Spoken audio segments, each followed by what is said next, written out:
Dukung dakwah ini terus mengudara. Kajian gratis ini berjalan atas izin Allah dan dukungan tulus dari Anda. Bersama kita sebarkan kebaikan seluas-luasnya. Yuk jadi bagian dari tim kebaikan kami dengan mendukung operasional dakwah. Jazakumullahu khairan kasiran. اللهم إنا نسألك علما نافعا ورزقا طيبا وعملا متقبلا ربنا تقبل منا إنك أنت السميع العليم وتب علينا إنك أنت التواب الرحيم اللهم انصر المجاهدين وارحم المستضعفين ودمر أعداء الدين وادمس على أموالهم آمين يا رب العالمين. Alhamdulillah kaum muslimin rahimani wa rahimakumullah. Kita masih berada pada 10 awal Dzulhijjah, hari-hari yang paling agung di hadapan Allah. Rasulullah sallallahu alaihi wasallam sampai berpesan, "Ma min ayyamin", tidak ada hari-hari, "a'zamu indallah", yang lebih agung di hadapan Allah, "wala ahabbu ilallah", tidak pula lebih disukai oleh Allah, "al-'amalu fihinna", amalan yang dilakukan padanya, "min ayyamil 'ashr", dibandingkan hari 10 awal Dzulhijjah. Jadi pahala-pahala pada 10 hari ini dilipat gandakan. Mari kita perbanyak amalan, baik itu amalan yang sifatnya untuk pribadi, salat, baca Quran, tasbih, tahmid, takbir. Demikian juga yang bersifat untuk orang lain seperti sedekah, mendoakan, bakti kepada orang tua dan sebagainya. Kemudian beliau berpesan, fa'akthiru fihinna, perbanyaklah pada hari-hari ini tasbih, tahlil, tahmid, takbir. Terutama takbir, karena itulah prakteknya para salaf memperbanyak takbiran pada 10 awal Dzulhijjah. Tapi 4 ini ya perlu kita perbanyak ya. Subhanallah, walhamdulillah, wa la ilaha illallah, wallahu akbar.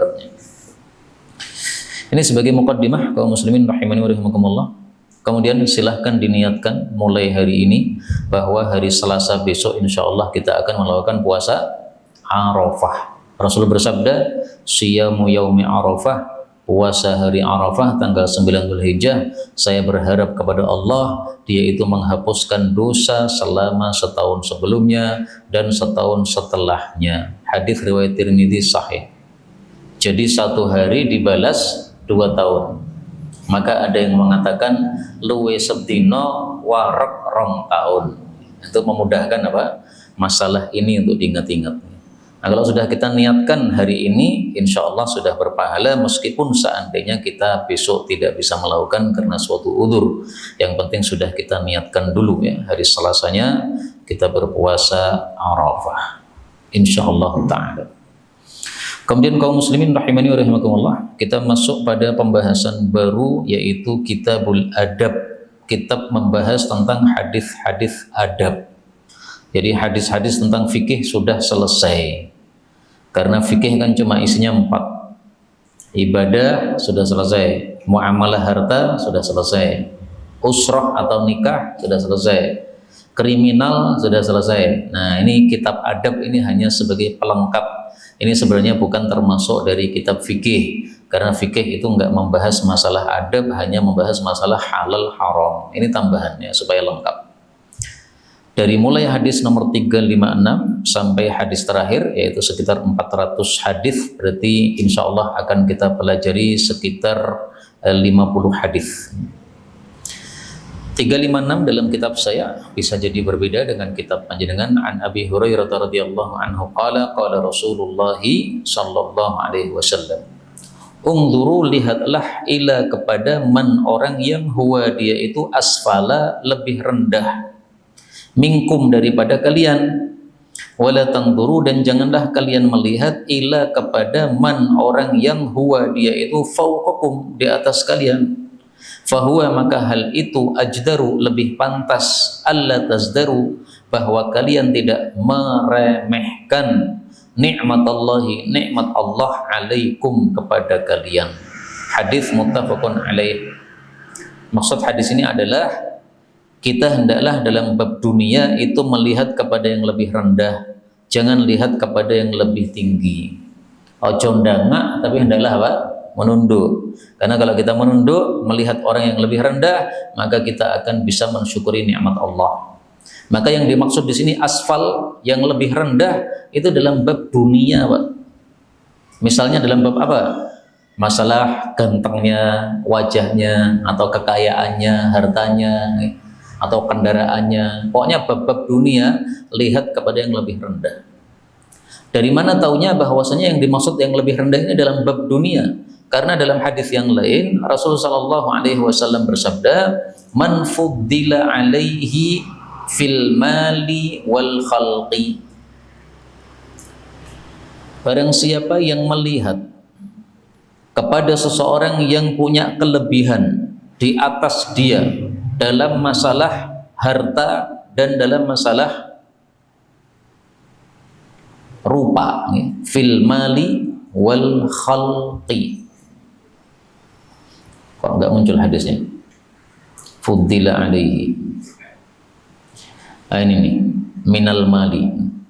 Idza apabila nazara melihat ahadukum salah satu kalian ila kepada man fuddila alaihi, orang yang diberi kelebihan, minal mali dari sisi harta, wal khalqi dari sisi rupa, maka hendaklah dia melihat kepada yang lebih rendah. Nah, harta ini termasuk dunia, khalqun atau rupa ini juga termasuk dunia. Di sini tertulis khuluq, ini salah, Pak. Karena khuluq itu artinya akhlak. Kalau masalah akhlak, kita malah disuruh melihat yang lebih atas. Jadi bab agama, lihatlah yang lebih atas supaya kita bisa perbaiki diri. Tapi bab dunia, lihatlah kepada yang lebih bawah supaya kita bisa mensyukuri diri. Orang yang merasa tidak ganteng, jangan lihat kepada yang ganteng-ganteng. Nah, nanti tambah merasa elek. Tapi silahkan dia datang ke Juruk, bandingkan dengan makhluk-makhluk yang di Juruk. Siapa lebih ganteng, dia atau saya? Pasti lebih ganteng orang tersebut. Maka yang merasa tidak ganteng, ya silahkan berjumpa dengan yang tidak ganteng-ganteng di Juruk itu, supaya kita merasa kita ini paling ganteng sebenarnya. Tapi kalau masalah agama, kita disuruh melihat yang atas, Pak. Orang yang sholat ke masjid selalu di shaf pertama, nggak pernah melihat tangkoknya orang lain. Nah, kita itu juga ke masjid rutin, tapi seringnya di belakang. Nah, maka kita lihat orang yang lebih mantap supaya kita bisa meniru. Kita datang ke masjid Jumatan jam 11, merasa sudah top, ya. Yang lain-lain belum datang. Coba lihat yang datang jam 10 supaya kita lebih semangat lagi. Sehingga jangan merasa kita sudah wah daripada yang lain. Nah, itu kalau bab agama, melihat yang lebih atas. Jadi sebenarnya siapapun kita, nikmat Allah kepada dia itu sudah pas. Hanya saja ada orang bisa bersyukur, ada orang tidak bisa bersyukur. Yang tidak bisa bersyukur gara-gara melihat yang lebih atas. Tapi seandainya dia tidak melihat kepada yang atas, maka insya Allah sebenarnya bisa mensyukuri. Kenapa? Siapapun kita, kondisinya bagaimanapun juga, pasti ada yang lebih rendah daripada dia. Misalnya kita merasa makanan kita tidak selezat tetangga kita, makanannya daging-daging dan sebagainya, kita karak, tahu, tempe. Nah, coba lihat Rasul Shallallahu Alaihi Wasallam. Rasul itu pagi-pagi tanya istrinya, ada makanan nggak? Kata istrinya, nggak ada. Maka kata beliau, oke lah, hari ini kita puasa. Apa kita pernah mengatakan begitu? Hari ini nggak ada makanan, maka kita puasa. Kayaknya nggak pernah. Nah, maka siapapun kita sebenarnya lebih kaya daripada Rasulullah Sallallahu Alaihi Wasallam. Berikutnya 357 dari Ibnu Mas'ud radhiyallahu anhu berkata, Rasul Sallallahu Alaihi Wasallam bersabda, "Idza kuntum, jika adalah kalian salasatan 3 orang, fala yatanaja, jangan bisik-bisik, ithnani 2 orang, duna tanpa al-akhar yang lain." 3 orang, 2 bisik-bisik, satunya ditinggalkan, haram. Hatta sampai takhtalitu, kalian bercampur bin nasi, dengan orang banyak. Kenapa haram? Min ajli, dari sebab anna dzalika, bahwasanya hal tersebut yuhzinuhu, menyedihkan dia, membuat sedih orang yang tidak diajak bicara tadi. Hadis muttafaqun alaih, dan ini adalah lafalnya Imam Muslim. Kaum muslimin rahimani wa rahimakumullah, inilah adab Islam. Sampai masalah bicara saja diatur, Pak. Makanya agama yang paling lengkap itu ya Islam. Nggak ada agama yang lebih lengkap daripada Islam. Semua urusan diatur, dari bangun tidur sampai tidur lagi diatur, dari makan sampai BAB semuanya diatur dalam Islam. Nggak ada yang nggak diatur, nggak ada. Maka kalau 3 orang bisik-bisik boleh asalkan semuanya diajak. 4 orang bisik-bisik boleh asalkan semuanya diajak, atau hanya 2 orang sehingga yang 2 orang ini masih bisa ngobrol juga. Jadi intinya tidak boleh ada 3 orang 1 disingkirkan, 4 orang 1 disingkirkan, 5 orang 1 disingkirkan, nggak boleh. Sehingga kata-kata 3 ini tidak membatasi, Pak. Tidak hanya kalau 3 saja, 4, 5, 6, 7, 1000 sama aja. 1000 orang bisik-bisik 999, satunya nggak diajak bisik-bisik, nggak boleh, karena menyedihkan orang yang disingkirkan tadi. Kalau 3 saja, 2 tidak boleh bisik-bisik, apalagi 4, maka 3 lebih tidak boleh, karena dia pasti lebih tersakiti oleh 3 orang yang menyingkirkan dia tersebut. Nah, kata-kata ayatan aja, jangan bisik-bisik, ini dipahami oleh para ulama. Demikian juga kalau kita ngobrolnya tidak bisik-bisik, tapi pakai bahasa lain yang tidak dipaham oleh orang ketiga, sama saja haram. Misalnya bertiga, Jawa Tengah, Madura. Nah, maka apa bahasa yang dipaham oleh 3 orang ini? Bahasa Indonesia, ya berarti kita pakai bahasa Indonesia. Kalau kita mau pakai bahasa Jawa Tengah dengan Jawa Tengah, maka kalau orang Madura tadi nggak paham, maka ini sudah termasuk dari hadis ini, nggak boleh. Nah, supaya boleh gimana? Bisik, jangan bisik-bisik, atau apa namanya? Bukan jangan bisik-bisik, sampai campur dengan orang lain, kumpul dengan banyak orang. Nah, kalau sudah kumpul dengan banyak orang, berarti yang satu Madura ini bisa ngomong dengan yang lain. Itu maksudnya. Dan gara-gara hadis ini ada orang masuk Islam, Pak. Sudah pernah saya ceritakan dulu, di satu pesawat 2 orang Arab duduk. Satu pesawat itu kan, satu lari itu kan 3 orang ya, satu kursi satu lari 3 kursi ya. Orang Arab, orang Inggris. Nah, kemudian orang Arab ini awalnya ngomong bahasa Arab. Begitu si Inggris datang duduk, maka tiba-tiba keduanya mengubah bahasanya bahasa Inggris, karena memang bisa bahasa Inggris. Maka si Inggris merasa aneh, loh tadi bahasa Arab, ngapain setelah saya duduk tidak mengajak bicara saya, tapi kok bahasanya berubah. Nah, dia pengen tahu ada apa sih kalian tuh kok berubah bahasa. Maka mereka mengatakan ini ajaran Nabi kita, Nabi Muhammad SAW. Dia kaget si Inggris ini, masa ada ajaran kayak gitu? Ada, bacakan hadis ini. Kalau kalian bertiga jangan bisik 2 orang tanpa yang lain. Nah, meskipun kita nggak bisik, tapi kita ngomong bahasa Arab kamu nggak paham, ini nggak boleh. Kaget dia, Pak, dengan ajaran Islam, Pak. Seindah itu ajaran Islam, kata dia. Masuk Islam di tempat itu. Jadi gara-gara sunnah Nabi ditegakkan bisa menyebabkan masuk Islam. Dan ini dari kata-kata ini, yuhzinu. Hal itu dilarang karena bisa membuat sedih orang lain. Ini diambil pelajaran, berarti apapun yang membuat sedih orang itu tidak diperbolehkan. Apapun yang membuat orang jadi tidak nyaman, itu nggak boleh, Pak. Termasuk sabda Nabi SAW, beliau mengatakan, la yurawwi'u musliman, la yahillu, tidak halal berarti haram. Di muslimin, bagi seorang muslim, ayyurawwi'a, untuk nakut-nakuti musliman, orang yang lain. Nah, orang takut kan juga termasuk bab sedih nih. Nggak boleh, ditakut-takuti nggak boleh. Dia bikin sedih, dia bikin nggak nyaman, dia bikin takut, nggak boleh. Halal, tidak halal artinya apa? Haram. La yahillu artinya haram. Hadis riwayat Abu Dawud. Ada kipas kecil nggak, saudari? Nggak ada. Karena ini di bawah meja ini banyak nyamuknya, jadi saya digigit terus ini. Ini kalau ada kipasnya kan dia kena angin, itu bisa pergi dia. Sama dengan di kebonan, Pak. Di kebonan itu kan pakai meja gini. Nah, itu saya suka diserang nyamuk dari bawah gini. Terus disiapi kipas kecil itu udah pergi semua. Jadi nyamuk itu suka yang gelap-gelap. Nah, ini karena gelap ini nyaman dia. Dan kayaknya darah saya itu menggiurkan mereka. Karena ternyata darah itu bermacam-macam. Ada yang bikin nyamuk tergiur, ada yang tidak. Seperti kalau ada air putih gini dengan ada es teh pas panas-panas nih, pasti kita tergiurnya yang seger-seger nih. Nah kayak begitu. Padahal sama-sama wadahnya, tapi isinya berbeda, itu kita bisa tergiur beda. Karena buktinya masuk ke kebun berdua, itu satu orang diserang, satunya tidak diserang oleh nyamuk. Nah, bedanya apa? Ternyata darahnya berbeda. Jadi nyamuk itu bisa lihat, wah ini darahnya lezat ini, serang rasanya. Baik, kita lanjutkan ini.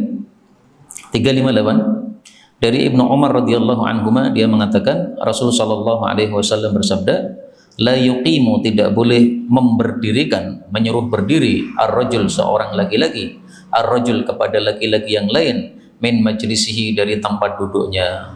Thumma, kemudian yajlisu fihi, dia malah duduk padanya. Walakin, akan tetapi, hendaklah mengatakan tafassahu, luaskan, wa tawassa'u, longgarkan. Hadis muttafaqun alaih. Hadis ini menunjukkan bahwasanya kalau ada orang sudah duduk di satu tempat, tidak boleh orang lain mengusirnya apabila memang tempat duduk itu untuk umum. Misalnya masjid ini kan untuk umum, Pak. Siapapun yang datang ke masjid pertama, dialah yang lebih berhak. Sehingga seandainya ada orang ngusir kita karena kita sudah berada di tengah, di bawah kipas, dia biasanya di tengah, tapi waktu itu dia telat, kemudian keduluan oleh kita, ngusir kita, itu nggak berhak, Pak. Kalau tetap ngusir bagaimana? Dosa, karena sudah dilarang oleh Nabi, la yuqimu, jangan menyuruh berdiri. Berarti kalau nekat, dosa. Jazakallahu. Terus adabnya, dia mengatakan tafassahu wa tawassa'u, tolong dilonggarkan, tolong dilonggarkan. Nah, kalau dilonggarkan itu berarti tempat yang semestinya cukup untuk 3 orang jadi cukup untuk 4 orang, karena satunya geser-geser. Nah, sehingga dia masih bisa duduk di tempat tersebut. Dan perintah ini tafassahu tawassa'u kita temukan di dalam Al-Quran. Allah mengatakan dalam surat Al-Mujadilah ayat 11, ya ayyuhalladzina amanu, wahai orang-orang yang beriman, idza qila lakum tafassahu fil majalis, kalau dikatakan kepada kalian longgarkan dalam majlis, fafsahu yafsahillahu lakum, maka buatlah longgar supaya ada orang bisa duduk di tempat tersebut. Yafsahillahu lakum, niscaya Allah pun akan memberikan kelonggaran untuk kita. Jadi siapa yang membuat kelonggaran untuk orang lain dalam majelisnya, maka Allah akan kasih kelonggaran dia. Kelonggaran di mana? Di dunia, ya juga di akhirat. Di akhirat longgar masuk surga, di dunia longgar hidupnya, dibikin longgar oleh Allah Subhanahu wa taala, karena al jaza min jinsil amal, pahala sesuai dengan jenis dari amal yang dilakukan. Makanya Ibnu Umar perawi hadis ini kalau beliau datang di satu majelis, kemudian ada orang ingin memuliakan beliau, mengatakan, silahkan wahai Ibnu Umar duduk di kursi saya. Dia pergi, maka Ibnu Umar tidak menerima. Enggak, kamu itu yang lebih awal datang, kamu yang lebih berhak. Kamu berdiri mempersilahkan saya tidak berhak. Itu Ibnu Umar. Fikihnya terhadap hadis ini begitu, Pak. Dan fikih ini menurut saya bagus. Kenapa? Karena bisa jadi orang ngasih kursi kepada kita itu sebenarnya bisa jadi belum tentu ya. Belum tentu dia itu sebenarnya rela 100%, Pak. Bisa jadi pekewoh kan, bisa jadi kan. Karena panjenengan ustadz, kemudian ada orang yang murid panjenengan. Sebenarnya dia senang duduk di situ, dapat kursi. Tapi gara-gara ustadznya datang, akhirnya dia mempersilahkan. Padahal sebenarnya kalau dia suruh pilih ngesot atau pilih di kursi, ya pilih di kursi, enak, nyaman. Nah, berarti pakewong saja dia. Nah, makanya oleh Ibnu Umar nggak diterima. Nggak usah pakewong, ya, kamu lebih berhak duduk saja di situ. Berikutnya 359 dari Ibnu Abbas radhiyallahu anhuma, Rasul sallallahu alaihi wasallam bersabda, idza, apabila akala makan ahadukum, salah satu kalian, ta'aman, suatu makanan, fala yamsah, maka jangan mengusap, yadahu, telapak tangannya, hatta, sehingga yal'aqaha, dia mengulumnya, au yul'iqaha, atau mengulumkan kepada orang lain. Hadis muttafaqun alaih. Kaum muslimin rahimani wa rahimakumullah, hadis ini mengajari kita adab bagaimana kita makan. Makan dengan tangan, masih ada nasi yang tersisa di tangan kita, maka jangan langsung dicuci, jangan langsung dikasih tisu, ya, tapi adalah dikulum dulu, supaya sisa-sisa makanan itu masuk pada mulut kita. Kenapa disuruh begitu itu? Dalam hadis yang lain disebutkan, fa innahu la yadri fi ayyi ta'amihil barakah. Karena dia itu tidak tahu di bagian mana makanannya yang ada berkahnya. Jadi berkah itu sesuatu yang gaib, nggak tampak. Bisa jadi Allah kasih berkah justru di sisa-sisa nasi yang ada di jari kita itu. Makanya di walimah-walimah yang biasanya orang mengambil banyak kemudian dimakan cuma separuh ditinggalkan, itu jelas menyelisih syariah Islam. Nggak boleh begitu. Itu walimahnya jadi kurang berkah. Orang-orangnya jadi kurang berkah yang melakukan itu. Nah, mungkin ya, wallahu alam. Makanya di walimah itu sekarang makanannya, nasinya dibuat dikit. Mungkin karena kentin teke, mungkin. Ya. Karena kalau dikasih banyak malah tidak dihabiskan, dosa malahan. Nah, di sini Nabi katakan jangan mengusap. Maksudnya mengusap pada serbet. Kata-kata serbet tidak ada dalam hadis ini, tapi sebenarnya ada dalam hadis yang lain. Maksudnya dalam lafal yang lain. Ini dalam hadis lafal yang lain, fala yamsah yadahu bil mindil. Jangan mengusap telapak tangannya dengan serbet. Tapi serbet maupun selain serbet hukumnya sama. Intinya apa yang masih ada di tangan kita dari makanan adalah dimakan dulu. Kalau sudah nggak ada, silahkan diserbeti atau dicuci dengan tangan. Selama masih ada makanan, maka dikulum. Kalau nggak ada makanan, tidak perlu dikulum. Maka pengamalan terhadap hadis ini, ya misalnya untuk makanan-makanan yang basah, yang jemek, ya. Kayak misalnya kita makan jenang, sementara kita pakai jari atau kita pakai sendok. Nah, sisa-sisa jenang di sendok tadi adalah dimakan, dibersihkan. Boleh kita mengulum sendiri, berarti kita kulum pada mulut kita. Boleh kita kulumkan kepada orang lain, kita kasihkan kepada orang lain. Nih, ada sisa di jari saya, mau enggak? Tapi jangan diterapkan sama tetangga, Pak. Orang mungkin do gelem. Ini penjelasannya para ulama adalah untuk orang yang tidak jijik sama kita. Contohnya kepada anak kita sendiri, contohnya kepada istri kita. Kalau enggak jijik loh, ya. Kalau jijik ya enggak. Anak-anak kan nggak paham, ya. Anak-anak biasanya dikasih mau, ya. Makan sini makan, nah mau anak-anak. Ya. Maka ini prakteknya bukan kepada semua orang, kepada semua orang malah bid'ah nih saya khawatir. Maka, ya. Kadang ada tempat yang kita persiapkan untuk pembicaraan misalnya atau untuk orang-orang tertentu, tapi terlanjur di kalau memang disiapkan untuk orang tertentu, berarti tempat itu tidak untuk umum. Ini tadi adalah bicara tentang majelis yang sifatnya umum, seperti di masjid, ya, sifatnya umum. Kalau pembicara ada kursi begini, tiba-tiba ada orang datang ngambil kursi ini, Pak. Nah, ini diambil lagi nggak apa-apa. Nah, gimana Ustadznya poyo kon ngadeg nih, kursinya malah diambil orang, nggak ada masalah. Tapi menurut saya kalau ada tempat yang dikhususkan untuk orang tertentu, hendaklah dikasih tanda. Misalnya di sini ditulis ya, kursi tamu undangan khusus, misalnya begitu, sehingga orang tidak kecil gitu loh. Karena kasihan kan orang sudah duduk mengira semuanya boleh, ternyata dia mengambil bukan haknya. Intinya boleh dipindahkan kalau memang bukan haknya. Mau tapi saya keluar kalau di tempat orang itu kalau kita enggak gitu. Ya, kalau kita duduk di satu tempat kemudian kita pergi sebentar, maka kitalah yang lebih berhak terhadap tempat tadi. Sehingga kalau kita menyuruh orang yang menempati tempat itu boleh, karena Rasulullah SAW sudah menegaskan hal tersebut. Fahuwa ahaqqu bihi, maka dia lebih berhak. Idza qama ar-rajul, apabila seseorang berdiri dari majelisnya, kemudian kembali lagi kepadanya, maka dia lebih berhak. Hadis riwayat Muslim. Tapi kalau saya sarankan, kalau kita pergi dan kita khawatir akan diisi orang, kita kasih tanda, Pak.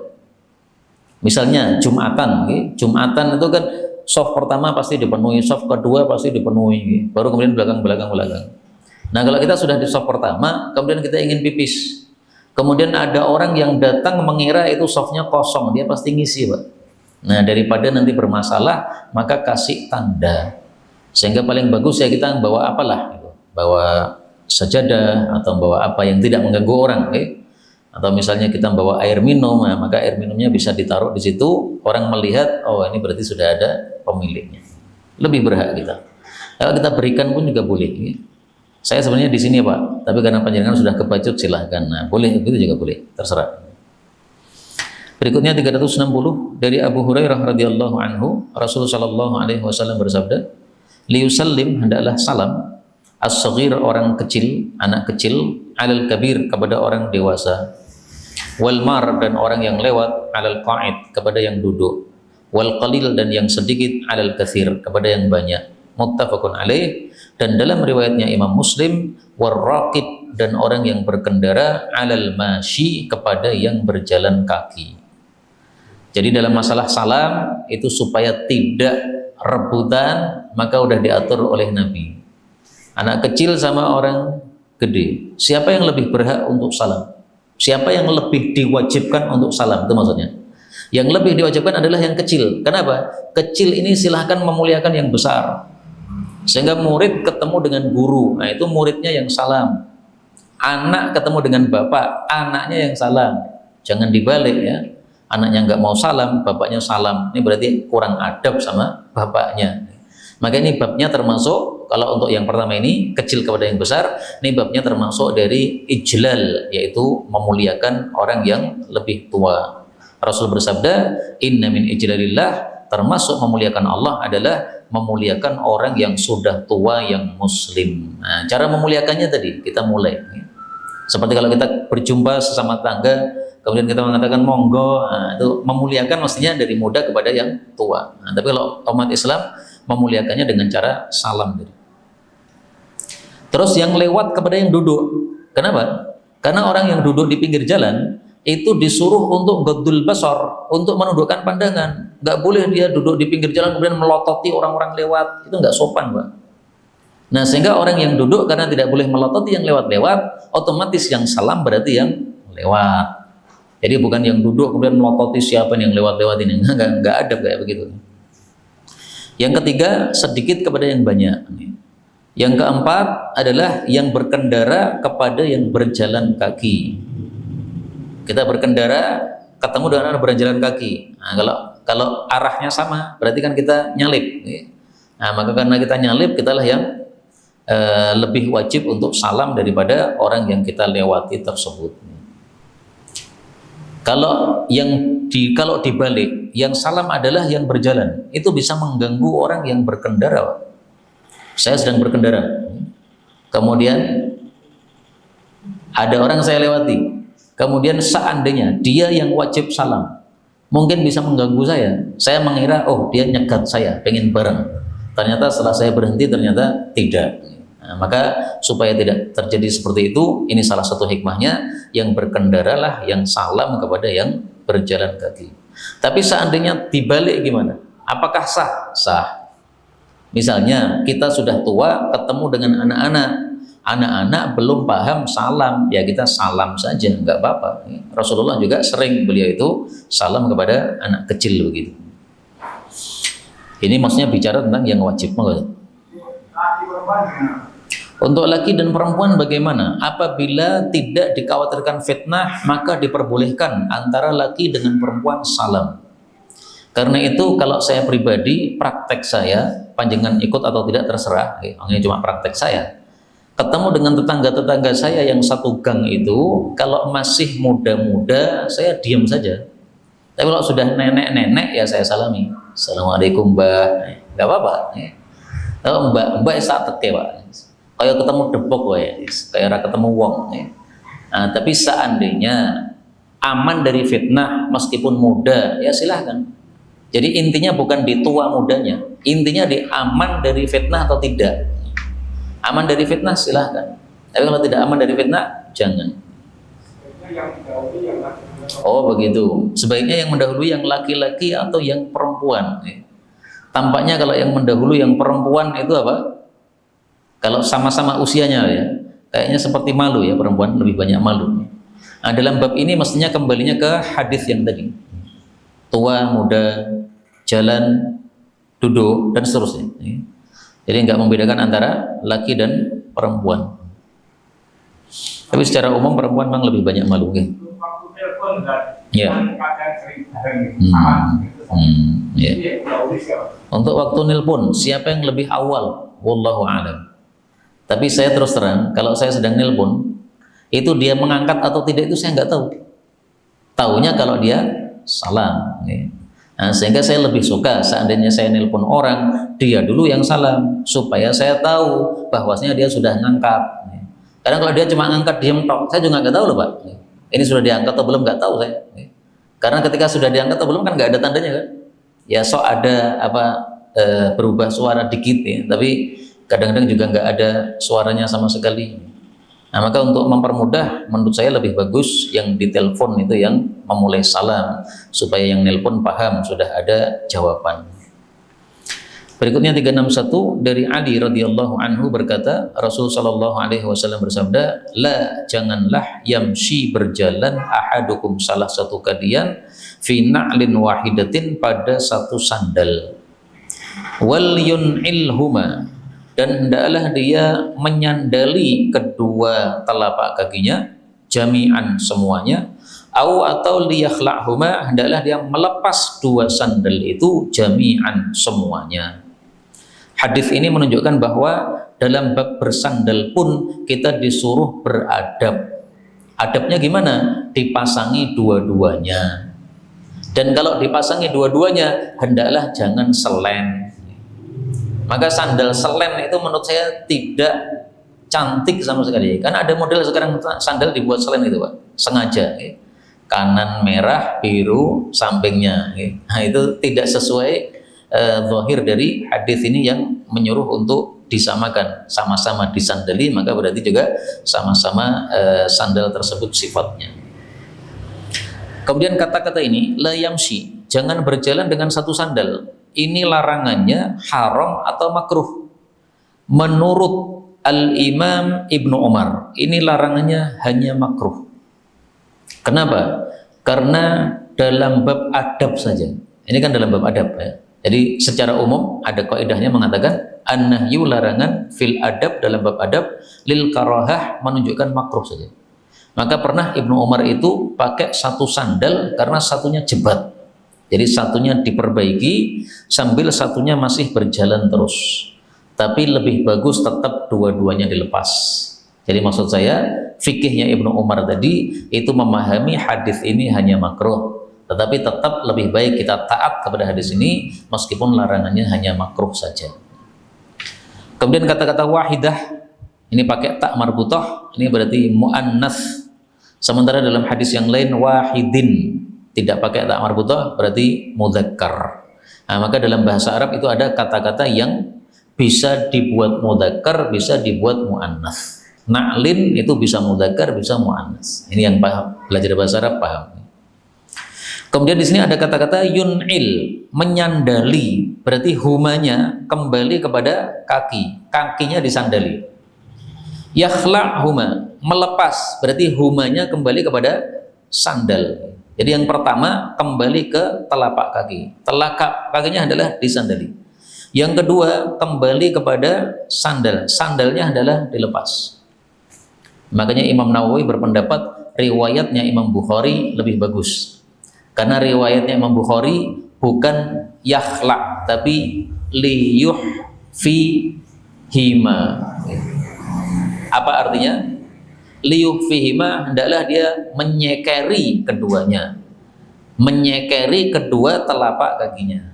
Nah, dikatakan Imam Nawawi riwayat Bukhari lebih bagus karena awal sama akhir sama-sama. Yang satu kembali ke telapak kaki, yang kedua juga kembali ke telapak kaki. Kalau pakai riwayat yang ini riwayatnya Imam Muslim, ini berarti satunya kembali ke telapak kaki, satunya kembali ke sandalnya. Jadi seperti ngomongnya kurang urut ya. Tadi ngomong sandal, sekarang ngomong telapak kaki atau sebaliknya. Tapi semuanya sahih kata Imam Tirmidzi rahimahullahu taala. Maksud saya menjelaskan begini supaya antum tidak salah menerjemahkan. Yun'il artinya apa? Menyandali, bukan bersandal, bukan ya. Tapi kalau yakhla, melepas. Melepas itu berarti melepas sandal. Menyandali itu berarti menyandali kaki. Adapun bahasa Arab, bersandal itu bahasa Arabnya adalah yan'al huma. Yan'al yaknya di fathah. Yan'al atau yanta'il. Yan'al huma adalah memakai sandal tadi. Tapi kalau yun'il adalah memasang sandal tadi. Ini sebenarnya bab masalah bahasa saja, nggak begitu penting, tapi karena sudah saya baca tadi, saya ingin menjelaskan juga kepada panjenengan. Hikmahnya apa? Kenapa tidak boleh kita sandal cuma satu saja? Ada 3 jawaban para ulama. Jawaban yang pertama, bahwasanya sebab atau hikmah larangan ini adalah karena menyebabkan ikhtilalir ra'yi. Orang yang melihat menganggap kita itu orangnya kurang benar mikirnya. Iya lagi, wong kok sandal si citok. Nah, menyebabkan nanti orang suudzon sama kita, Pak. Sehingga nanti orang akan menggunjing kita. Nah, jangan melakukan sesuatu yang menyebabkan orang menganggap kita itu jelek atau kita itu kurang akal dan sebagainya.